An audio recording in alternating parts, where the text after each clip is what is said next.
Yo, what's going on, everybody? Today I want to talk to you guys about how Kawaki defeated Naruto and how he might have sealed him away, as stated in Boruto chapter 1, or for those of you who watch the Boruto anime and don't read the manga, which I highly recommend checking out the manga, because right now the manga is on something serious right now. But as shown in episode 1 of the Boruto anime, one of the things that we found out is that Kawaki uttered the famous words, "I'll send you the same way I sent the 7th," and so it's implied Naruto's either dead or sealed away. How did Kawaki defeat Naruto? I was reading the Boruto chapter 25, and there were a few things that kind of leaped out at me, and it got me not only wondering but starting to piece together how in the world Kawaki handled Naruto. Now, the first thing that stood out is the fact that Kawaki, as you guys know who read the manga, Kawaki is a cyborg. He is a human being who has had mechanical enhancements, and one of the things that we got at the very end is we saw a panel where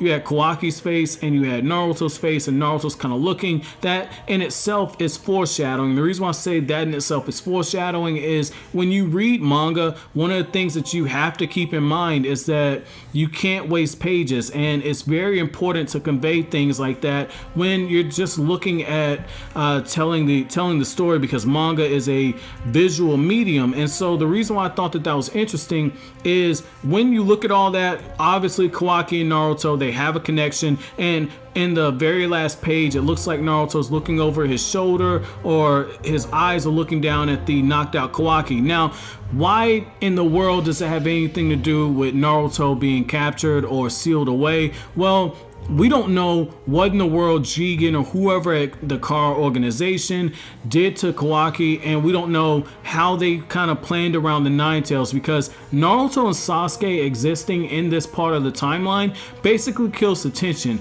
You have to be insanely powerful. You have to be Kaguya plus level in order to even push these guys. And the fact that Kara, in particular Kashin Koji, says that this whole world will know the fear and he has no problem with Kawaki being in the village, lets you know that they have some type of plan for Naruto. So what's to say that out of these mechanical enhancements that Kawaki has, what's to say that they haven't figured out something to kind of nullify the Kyuubi's chakra or nullify some of Naruto's power? And if that's too out the realm of possibility for you, I want to bring your attention back to Kawaki himself. I'm not saying that this dude Kawaki is going to walk up and take Naruto's ramen bowl, start eating the ramen bowl in front of Naruto, probably go cream pie Hinata or something. I'm not saying that, though. That'd be completely savage if he did it and told Naruto to go get him some more Ichiraki ramen. But what I am saying is that Kawaki displayed enough to where we need to start taking him seriously. Yes, Kawaki is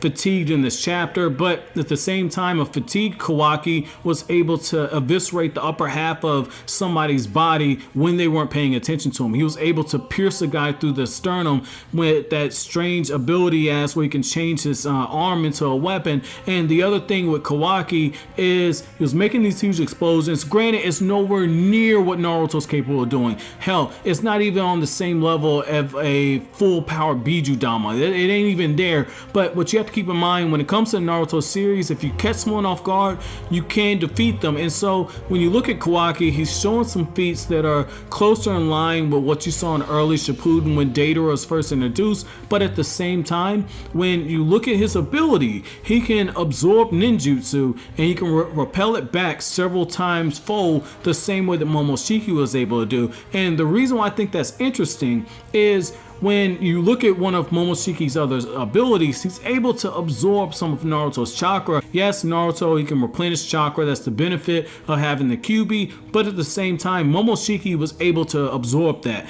What's to say that Kawaki doesn't have some type of jutsu similar to what Urashiki did, where he can kind of freeze you in place? And what's to say that he can't drain the chakra from Naruto to the point where he can be sealed away or he can be killed off? And that's something we have to consider, because in the Naruto verse, just brute strength is not enough. If you have hacks, if you have strategy, if you can put these two together where you can get the most, where you can optimize or get complete optimization of the hack's nature of your ability by putting yourself in the proper position to win, you can defeat anybody. And that's one of the things I've always loved about Naruto, is that strategy matters just as much as power. And so when you look at Kawaki, there could be something as simple as having the car organization have a built-in safety device as a way to nerf Naruto. And I know somebody's gonna say, well, Kishimoto and Kodachi have already nerfed Naruto. That's absolutely true. Naruto Gaiden, Kishimoto nerfed the fuck out of Naruto because he couldn't even sense the fucking sword coming when he got stabbed. But with that being said, and even Kurama made jokes that Naruto's getting rusty, but with that being said, that is a real possibility that Kawaki has had some type of failsafe in order to kind of nullify Naruto's Kyuubi chakra. But at the same time, if that happens and you combine his ability to absorb ninjutsu and just chakra in itself, it really opens the door for Naruto's pending fate. And so I want to drop this off now with just a question to you guys. What do you think? Do you think that Kara has actually created a failsafe for Kawaki? But as always, guys, if you like anything I had to say, don't forget to comment, rate, subscribe, share. Thank you so much for watching the video, guys. Have an awesome day.